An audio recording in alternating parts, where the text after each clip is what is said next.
And turning now to Storm Watch 12 meteorologist Josh Colbert, it's kind of weird to think that 4th of July weekend is technically next weekend. Really, summer is just like flying by, and of course we don't like seeing travel delays. Weather-wise though, probably not many travel delays on the roadway. I didn't need to hear that out loud, but yeah, no travel delays. Wintry impacts are definitely a thing of the past at this point. In fact, I was just looking it up a little bit earlier. There's only 3 inches of snow left up at Crater Lake, so our snowpack is almost entirely gone, at least at that elevation. This morning, of course, definitely no snow here on this camera coming from the Rain Rock Casino in Yreka. Pretty mild morning, 47 degrees, lots of sunshine. In fact, no clouds even in the sky. 30s and 40s over on the east side.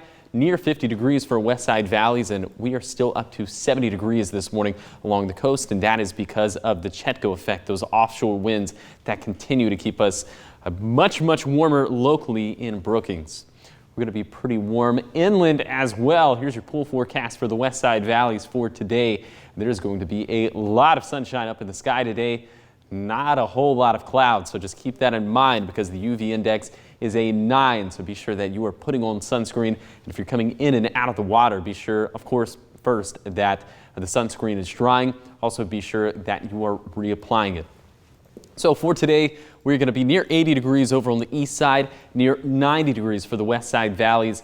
And once again, the offshore winds will continue to keep us very warm, borderline hot there in Brookings, with temperatures getting into the 80s. The rest of the southern Oregon coastline will be in the 60s, maybe even into the 70s.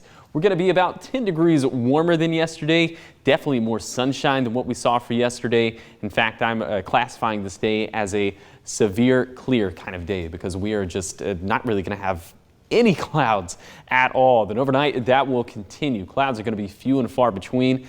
Temperatures are going to be mild for the second night in a row. In fact, I think more mild than what we're experiencing for this morning. 40s over on the east side, mid 50s for the west side valleys, and near 60 degrees there along the coast where the winds will continue to gust out of the north up to 30 miles per hour.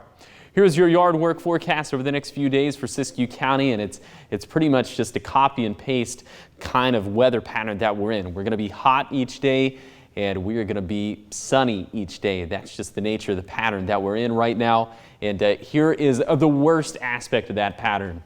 No rain in the forecast for the foreseeable future. Obviously, that is terrible news when it comes to fire season approaching. That is terrible news when it comes to the drought. And that is terrible news when it comes to pollen. Pollen counts are going to surge back into that very high category on Thursday and Friday. The top allergens continue to be grasses, sagebrush, and mulberry. Here is your 7-day forecast along the coast. I think the Chetco effect probably peaks today. We'll still be pretty warm for Wednesday and Thursday, but I don't think we're going to be nearly as warm in Brookings as what we're going to experience for today for Siskiyou County. Look at this. 100 degrees for Sunday. Of course, now that's only if this forecast actually pans out, but early indications are that this weekend is going to be a very hot one. I wouldn't be surprised to see either a heat advisory or an excessive heat watch issued for the Shasta Valley. For the basin, it's definitely not going to be cool by any stretch. We're going to be up in the 90s come time for the weekend. Obviously, it's very discouraging to see 7 days in a row where our fuels are just going to be baking and drying out. And then for the mountains, the snowpack pretty much gone at this point, so I don't think I'm really going to have to discuss the melting of the snowpack anymore. It will be a beautiful stretch of weather to get up to the Cascades, take in some of those views while we still have the good air quality. And then for the Rogue Valley, I haven't officially gone with that 100-degree forecast for Sunday, but we're getting as close as you can get.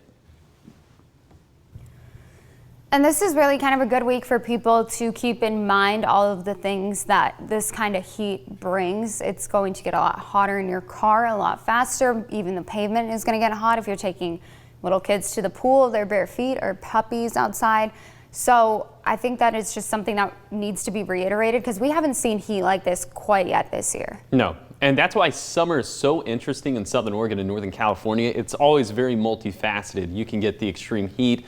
Of course, there's also the wildfire threat that we all know very well about, that's in the back of our minds. And of course, just within the heat aspect of that, you have the sidewalk to deal with. You have the interior of the car. There's just a lot that goes into it. So stay very vigilant because we're about to get into a season that you have to stay very vigilant with when it comes to the weather. Absolutely. A complete 180 from what we saw last week. Absolutely. Okay. Thank you, Josh.